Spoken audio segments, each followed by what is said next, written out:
Уроки музыки. Необычный урок прошел в лицее искусств. В качестве преподавателя выступил народный артист России Дмитрий Маликов, а учениками стали учащиеся лицея искусств. За 3 года существования интерактивного шоу «Уроки музыки» музыкант посетил более 90 городов. 99-м пунктом стал Владикавказ. Автором проекта является сам Дмитрий Маликов. Его поездки имеют конкретную цель и задачи, которые уже долгое время он воплощает в реальность. Для меня самое главное – это стимулировать детей к творчеству.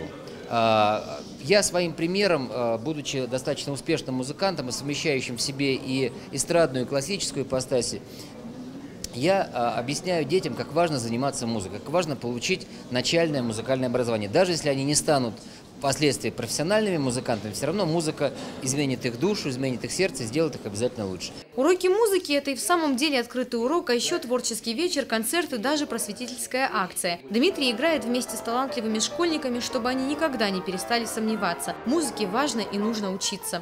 В первую очередь классической, потому что она обогащает душу. Главная особенность таких уроков – возможность самим детям сыграть на одной сцене с учителем, что дает им неоценимый опыт. Темы уроков – любовь к родине, к родителям, борьба с ленью и многие другие. Всему этому Дмитрий обучает через музыку. Дмитрий очень мягкий человек, с ним очень приятно играть, и я думала, что буду волноваться, а выйдя с ним на сцену, наоборот, мне стало легче играть.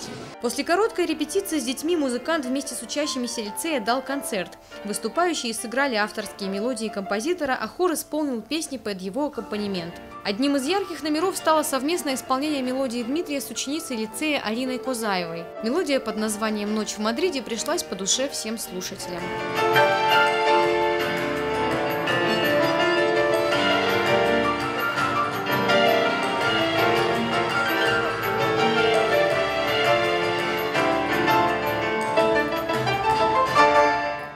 Следующий пункт назначения – Нальчик. Далее еще несколько городов Кавказа, и шоу подойдет к своему завершению. Но на этом Дмитрий не собирается останавливаться. В планах у него уже другой музыкальный проект, который он пообещал начать реализовывать во Владикавказе. Залина Губурова, Лолита Сузаева, Олег Рамонов, Осетия ТВ.